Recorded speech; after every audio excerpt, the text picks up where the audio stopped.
Assalamualaikum warahmatullahi wabarakatuh. Halo teman-teman, di sini aku akan memberikan sedikit edukasi dan pengetahuan mengenai virus HIV/AIDS. Yuk, kalau penasaran, langsung kita mulai. Assalamualaikum warahmatullahi wabarakatuh. Halo teman-teman, di sini aku akan membagi sedikit informasi mengenai HIV/AIDS. Tujuan dari informasi ini yaitu untuk memenuhi tugas keperawatan HIV/AIDS yang dibina oleh Ibu Afrihal Afif Ibadillah SSD MCOT. Sebelumnya, izinkan saya untuk memperkenalkan diri. Perkenalkan, nama saya Dwi Febrianti. Saya merupakan salah satu mahasiswi dari Prodi S1 Keperawatan semester 5 Sekolah Tinggi Ilmu Kesehatan Maharani Malang.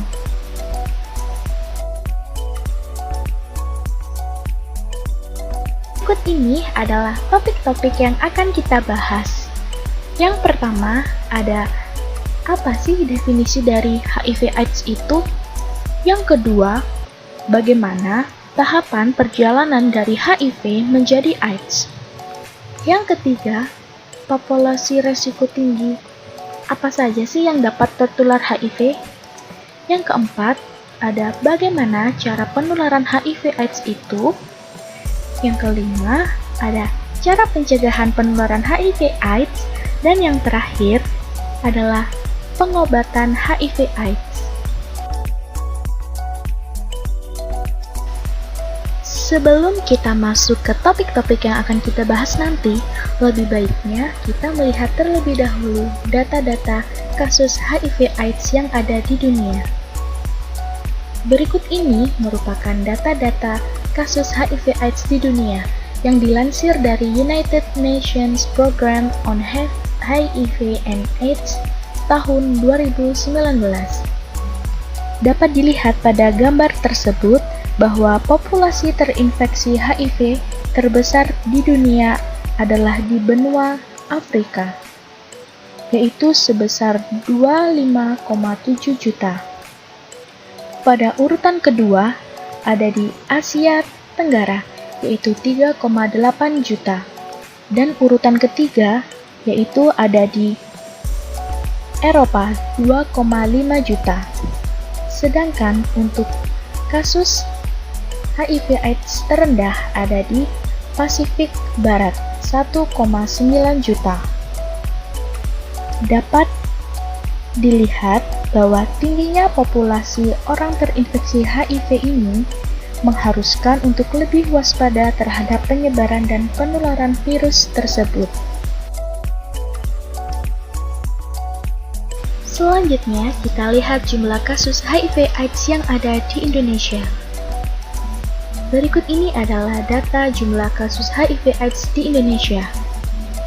Meskipun cenderung fluktuatif, kasus HIV/AIDS di Indonesia ini terus mengalami peningkatan dari tahun ke tahun.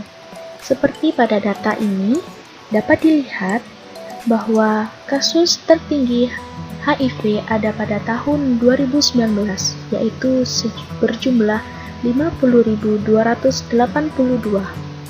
Sedangkan untuk kasus AIDS tertinggi pada tahun 2013, berjumlah 12.214. Setelah kita mengetahui jumlah kasus HIV/AIDS di dunia dan Indonesia, yuk kita lanjut ke topik yang pertama, yaitu definisi HIV/AIDS. Ada yang tahu apa kepanjangan dari HIV? Ya, benar sekali, HIV adalah Human Immunodeficiency Virus atau virus imunodefisiensi manusia. Jadi, HIV itu adalah suatu virus yang menyerang sistem kekebalan tubuh manusia, sehingga sistem pertahanan tubuh manusia semakin menjadi lemah. Kalau AIDS, ada yang tahu? Jadi, AIDS adalah Acquired Immune Deficient Syndrome. Kalau kita bedah satu-satu, acquired artinya bukan keturunan. Imun artinya sistem kekebalan, defisiensi artinya kekurangan, dan sindrom adalah suatu kumpulan gejala. Jadi, AIDS bisa dijelaskan bahwa AIDS itu merupakan suatu kumpulan gejala yang timbul karena turunnya kekebalan tubuh manusia yang dibentuk setelah lahir. Itu merupakan tahap akhir dari HIV. Tetapi belum tentu semua pengidap HIV akan menjadi AIDS. AIDS ini akan menyebabkan tubuh tidak dapat lagi memiliki kemampuan untuk melawan infeksi-infeksi yang ditimbulkan karena virus tersebut. Lanjut ke pembahasan yang kedua, yaitu perjalanan HIV menjadi AIDS. Periode yang pertama yaitu periode masa jendela. Pada periode ini, virus masuk ke dalam tubuh dan berkembang. Nah, saat kita melakukan tes antibodi darah, virus ini belum tentu bisa terdeteksi loh. Pada periode ini, tidak ada gejala yang muncul, namun sudah bisa menularkan ke orang lain. Biasanya, periode ini itu berjalan 3-6 bulan. Yang kedua, yaitu periode tanpa gejala. Nah, tahap ini itu, virus sudah bisa terdeteksi jika melakukan tes HIV dengan tes darah. Namun, di tahap ini tidak ada gejala apapun yang tampak, dan orang tersebut masih terlihat sehat, tetapi juga tergantung dengan daya tahan tubuh. Biasanya, pada periode ini itu sekitar 5-10 tahun. Nah, orang yang sudah terinfeksi HIV ini disebut dengan ODHA atau orang dengan HIV AIDS. Selanjutnya, yaitu periode muncul gejala. Nah, biasanya ini muncul demam berkepanjangan, penurunan berat badan, diare terus-menerus, ada sesak, kulit gatal. Nah, gejala ini itu sudah menunjukkan bahwa ada kerusakan pada sistem kekebalan tubuh. Nah, untuk periode ini tuh muncul biasanya lebih dari 1 bulan. Dan tahap yang terakhir yaitu AIDS. Nah, tahap ini itu sudah masuk ke dalam tahap akhir di mana kekebalan tubuh itu sudah sangat menurun. Nah, biasanya pada tahap ini mudah sekali terserang berbagai macam penyakit seperti TBC, radang jamur di mulut, gangguan saraf, dan kanker kulit. Selanjutnya, kita akan membahas mengenai populasi resiko tinggi tertular HIV AIDS. Berikut ini adalah data-data populasi risiko tinggi tertular HIV AIDS. Yang pertama, ada pekerja seks, yaitu 6%. Mengapa pekerja seks ini dapat berisiko tinggi tertular HIV? Karena pekerja seks ini akan melayani orang-orang yang berbeda setiap harinya. Ini dapat menyebabkan gampang masuknya virus HIV ke dalam tubuh pekerja seks. Lalu yang kedua ada orang yang memakai narkoba suntik, yaitu sebesar 12%. Karena jika orang yang menggunakan narkoba suntik ini, suntiknya dipakai bersama dengan orang lain dapat memicu tingginya tertular HIV. Karena kita tidak tahu apakah orang tersebut memiliki atau teridap infeksi. Selanjutnya ada pasangan sesama jenis dengan 17%. Orang yang dengan sesama jenis akan berpotensi terkena virus HIV karena mereka akan melakukan hubungan seks, yaitu dengan seks anal atau melalui anus, sehingga hal ini dapat membuat kulit dari alat kelamin orang tersebut terluka dan bisa menyebabkan masuknya virus melalui darah jika terkena luka saat melakukan hubungan secara anal. Selanjutnya, orang dengan transgender hampir sama dengan orang dengan homoseks, Orang transgender juga akan melakukan hubungan seks melalui anal sehingga dapat menyebabkan tertularnya virus HIV. Selanjutnya, ada pelanggan pekerja seks atau partner dari pekerja seks, yaitu sebesar 18%. Karena orang yang menjadi pelanggan pekerja seks akan melakukan hubungan seksual dengan satu orang pekerja seksual yang setiap harinya pekerja seksual itu akan berganti-ganti pasangan seksual. Dan yang sisanya adalah populasi lainnya sebesar 46%, yaitu seperti orang yang melakukan tindik dan tato, lalu bayi yang bisa tertular HIV melalui ibunya, dan tenaga kesehatan yang berkontak langsung dengan pasien jika tidak melakukan suatu tindakan dengan menggunakan APD yang lengkap. Data-data tersebut ini didapatkan dari United Nations Program on HIV and AIDS tahun 2019. Next, selanjutnya ke cara penularan virus HIV/AIDS. Ada yang tahu virus HIV itu terletak di mana sih? Nah, ini dia. Virus HIV itu paling besar jumlahnya terdapat di dalam darah, cairan vagina, dan cairan sperma. Tetapi juga ada dalam jumlah kecil terdapat di dalam ASI, air liur, air mata, dan air kencing. Tetapi yang paling terbukti dapat menularkan virus HIV adalah melalui darah, cairan vagina, cairan sperma, dan ASI. Nah, berikut ini adalah cara penularan HIV. Yang pertama ada kontak seksual, kontak darah antara ibu ke anak, dan pengguna narkoba. Yang pertama kita akan membahas mengenai kontak seksual.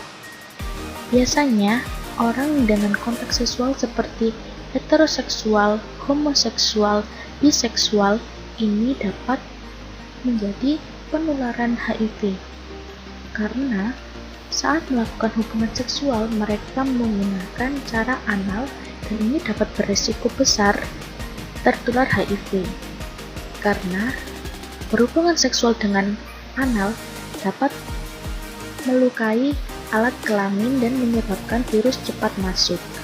Dan juga kadang orang dengan kontak seksual seperti homoseksual, heteroseksual, dan biseksual ini saat melakukan hubungan tidak menggunakan alat pelindung atau kondom.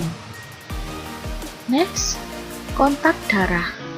Biasanya kontak darah yang terjadi yang dapat menyebabkan tertularnya HIV adalah dengan transfusi dan dengan menggunakan jarum suntik yang berulang. Adapun kontak darah yang lain seperti saat melakukan akupuntur, melakukan tindik, dan tato. Selanjutnya, penularan antara ibu ke anak. Biasanya penularan antara ibu ke anak ini saat melakukan proses persalinan dan pemberian ASI. Ibu yang tertular atau terkena HIV dapat menularkan ke anaknya melalui proses-proses tersebut. Dan selanjutnya adalah pengguna narkoba. Biasanya orang yang menggunakan narkoba seperti narkoba suntik dapat berisiko besar tertular HIV jika menggunakan jarum suntik yang digunakan berulang-ulang atau bersama-sama. Ingat, kontak sosial tidak akan menularkan HIV.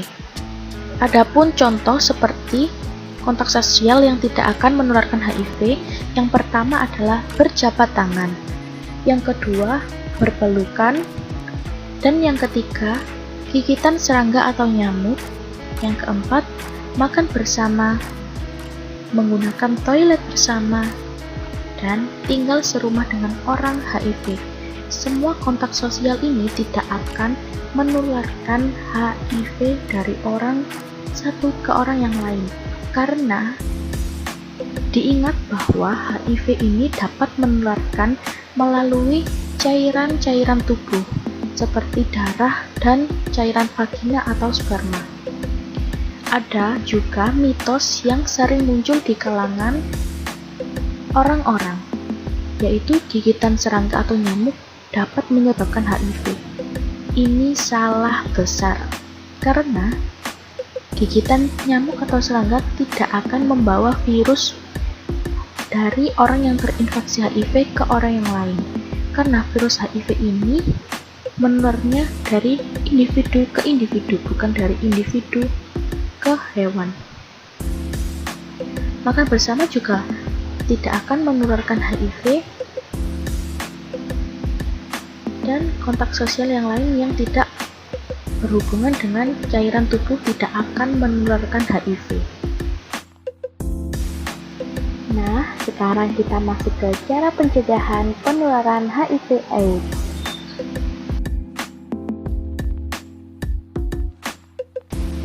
Cara pencegahan penularan virus HIV/AIDS dapat dilakukan dengan 5 rumus. Apa itu? Yaitu rumus A, B, C, D, dan E. Untuk A, yaitu abstinence. Maksud dari abstinence ini yaitu tidak melakukan aktivitas seksual selain dengan pasangan resmi, atau dalam artian sederhana, tidak bergonta-ganti pasangan. Karena perilaku ini akan meminimalisir kemungkinan penularan virus HIV dengan sangat efektif. Yang kedua, yaitu be faithful. Jadi, kita harus setia dengan pasangan. Kita tidak boleh memiliki lebih dari satu pasangan seksual, karena akan meningkatkan resiko seseorang terjangkit virus HIV. Yang ketiga adalah condom use. Jadi, selain dikenal dengan alat kontrasepsi, kondom juga dapat digunakan untuk memiliki peran yang penting dan sangat besar untuk mengontrol penyebaran penyakit HIV, karena terbuat dari material yang tidak mungkin virus HIV dapat melewatinya. Yang keempat yaitu don't share needle dengan drugs. Jadi, tidak menggunakan alat suntik dengan bergantian dengan orang lain, dan tidak melakukannya secara berulang-ulang hanya dengan satu alat suntik, dan tidak menggunakan narkoba. Dan yang terakhir yaitu education. Yang dengan education kita harus memiliki banyak pengetahuan yang tepat dan terpercaya mengenai kesehatan seksual agar dapat terhindar dari penyakit HIV/AIDS, karena dengan mendapatkan pengetahuan yang besar dan luas akan membuka pikiran kita mengenai HIV/AIDS. Yang terakhir yaitu pengobatan HIV/AIDS. Meski saat ini masih belum ada obat untuk menyembuhkan HIV, tetapi ada jenis obat yang dapat memperlambat perkembangan virusnya.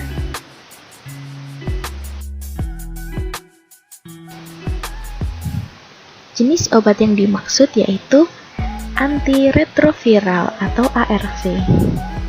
Obat ini akan bekerja dengan menghilangkan unsur yang dibutuhkan oleh virus HIV untuk menggandakan diri dan mencegah virus HIV menghancurkan sel CD4. Ada beberapa jenis obat ARV loh. Yang pertama ada efavirenz, yang kedua etravirenz, ketiga nevirapin, keempat lamivudin, yang kelima sidofudin. Selama mengonsumsi obat ARV ini, dokter akan selalu memonitor viral load dan sel CD4 pasien untuk menilai apakah ada respon terhadap pengobatannya. Biasanya, untuk menghitung sel CD4 akan dilakukan setiap 3-6 bulan. Sedangkan untuk pemeriksaan viral load-nya akan dilakukan sejak awal pengobatan dan dilanjutkan setiap 3-4 bulan selama masa pengobatan. Pasien yang mengonsumsi ARV ini akan mengonsumsi secara rutin dan setiap hari dengan jangka yang panjang. Jika pasien melewatkan konsumsi obat ARV ini, maka akan dapat membuat virus HIV berkembang lebih cepat dan dapat memperburuk kondisi pasien. Hanya itu yang dapat saya sampaikan. Terima kasih atas perhatian dan mohon maaf apabila ada salah kata dan pengucapan. Kita stop penyebaran virus HIV/AIDS. Kita lakukan pencegahan. Kita jauhi penyakitnya, bukan orangnya.